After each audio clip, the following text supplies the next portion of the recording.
रमजान क्या है, इस महीने में क्या कुछ अलग करते हैं मुस्लिम समुदाय के लोग, रमजान के अंदर किस प्रकार की मुख्य क्रियाओं को अंजाम देते हैं मुस्लिम समुदाय के लोग, रोजे रखने के सामाजिक नैतिक महत्व क्या है और इस्लामिक दृष्टिकोण से इसके आध्यात्मिक फायदे क्या है। और इससे अतिरिक्त आज के इस वीडियो के अंदर यह भी जानेंगे कि रोजे रखने के क्या कुछ साइंटिफिक अर्थात वैज्ञानिक और स्वास्थ्य के दृष्टिकोण से कुछ लाभ भी होते हैं।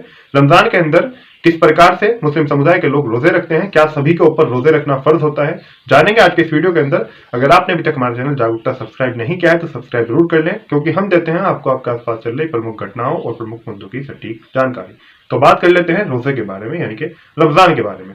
रमजान की अगर बात करें तो इसकी मुख्य रूप से कुछ क्रियाएं होती हैं, जैसे कि सहरी का सेवन करना, यानी कि व्रत की यानी कि रोजे की शुरुआत करना, यानी कि रोजा रखने के लिए कुछ खाना पीना। और फिर एक क्रिया होती है इफ्तार करना, यानी कि व्रत तोड़ना या फिर व्रत खोलना, इसे आप कह सकते हैं या फिर आसान भाषा में समझ सकते हैं। यानी कि जैसा कि व्रत का समय पूरा होता है, यानी कि रोजे का समय कंप्लीट होता है, उसको खोलना, इस क्रिया को इफ्तार कहा जाता है। इससे अतिरिक्त जैसे कि मुस्लिम समुदाय के अंदर 5 वक्त की नमाज पढ़ी जाती है, उसमें जो एक लास्ट वाली यानी कि अंतिम नमाज होती है ईशा की नमाज, उस ईशा की नमाज के बाद में एक विशेष प्रकार की नमाज पढ़ी जाती है जिसे तरावी कहा जाता है। ये रमजान के अंदर ही पढ़ी जाती है। और इससे अलग एक प्रकार से एतकाफ में बैठना भी रमजान की मुख्य क्रियाओं के अंदर शामिल है।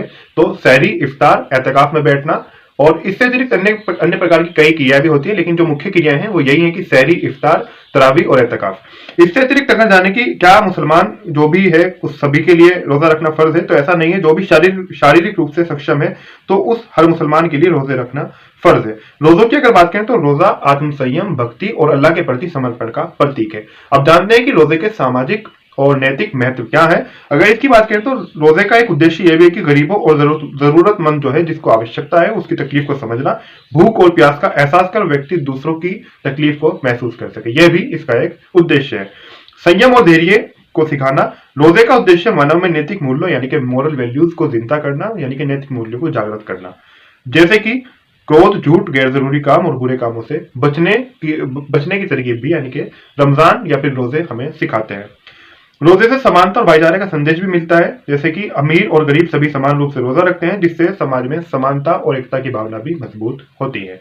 इससे अतिरिक्त शारीरिक और मानसिक अनुशासन भी रोजा रखना सिखाता है, या फिर हम ये कह सकते हैं कि शारीरिक और मानसिक अनुशासन भी रोजे के माध्यम से इंसान सीख सकता है। रोजा रखने से मनुष्य की इच्छाओं पर नियंत्रण करने की जो आदत है वो मजबूत होती है। इससे अतिरिक्त अगर बात करें कि रोजे के वैज्ञानिक और स्वास्थ्य की दृष्टि से लाभ क्या है, तो यह शरीर को डिटॉक्स करता है। उपवास के दौरान शरीर से विषाक्त पदार्थ बाहर निकलते हैं। पाचन तंत्र की अगर बात करें तो पाचन तंत्र को भी इसमें आराम मिलता है। दिन भर खाना न खाने से पाचन तंत्र को खुद को ठीक करने का समय मिलता है। वजन नियंत्रण यानी कि वजन घटाने में भी, वजन को कंट्रोल करने में भी रोजा सहायक है। रोजे के दौरान संतुलित आहार लेने से शरीर स्वस्थ रहता है और इस प्रकार जो वजन है इंसान का वो भी नियंत्रित रहता है, यानी कि सही स्थिति के अंदर बना रहता है। मानसिक शांति और ध्यान केंद्रित करने में भी मदद मिलती है, यानी कि जब इंसान रोजा रखता है तो उसका जो मानसिक स्वास्थ्य है वो भी बिल्कुल स्वस्थ रहता है। इसमें संयम और इबादत से मन को शांति मिलती है और इंसान का जो स्ट्रेस है यानी कि जो तनाव है, और आजकल तो सभी तनाव में रहते हैं, तो उसका तनाव भी कम होता है। अब जानते हैं रोजे का आध्यात्मिक महत्व, यानी कि इस्लामिक दृष्टिकोण से रोजे का आध्यात्मिक महत्व क्या है। क्या इस माह में मनुष्य को अधिक पुण्य अर्थात सवाब की प्राप्ति होती है। अल्लाह का आदेश है रोजा रखना इस्लाम की बुनियादी आस्थाओं में से एक है, जिसे खुद अल्लाह ने कुरान के अंदर अनिवार्य यानी कि फर्ज किया है।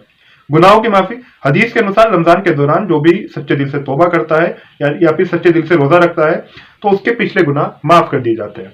तकवा यानी कि परहेजगारी को बढ़ावा मिलता है। रोजा आत्म संयम और खुदा के प्रति आस्था को मजबूत करता है। दुआ और इबादत, इस दौरान की गई इबादत, दुआ और कुरान की तिलावत का अधिक सवाब यानी कि ज्यादा पुण्य मिलता है। तो ये थी रमजान की मुख्य क्रियाएं और रमजान का आध्यात्मिक, सामाजिक और नैतिक महत्व भी हमने आपको बताया। रोजा रखने के क्या साइंटिफिक फायदे हैं वो भी आपको बताए। हमारे द्वारा दी गई जानकारी कैसी लगी कमेंट करके जरूर बताएं। वीडियो अच्छा लगा तो वीडियो को आगे जरूर शेयर करें।